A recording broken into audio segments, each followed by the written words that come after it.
शुरू तो जो इमरान खान आया ना, इमरान खान ने ई आक नाबुदु व ई आक नस्तईन दा नारा लगाया। इस नारे का किसी मुसलमान और मोमन को इतराज़ नहीं करना चाहिए, इनकार नहीं करना चाहिए। जो करेगा गुनाहगार है।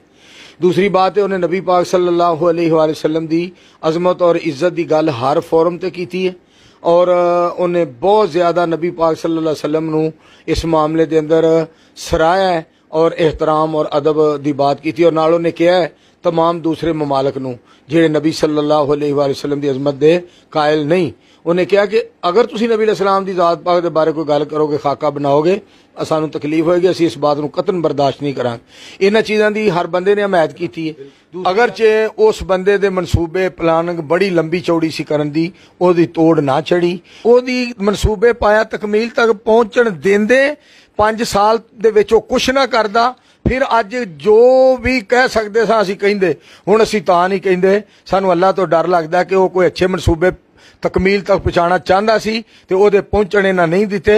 ओहदी जिम्मेदार सारी PDM है, उस तो अलावा कोई जिम्मेदार नहीं। इन्हां सारियां रल के उस कल्ले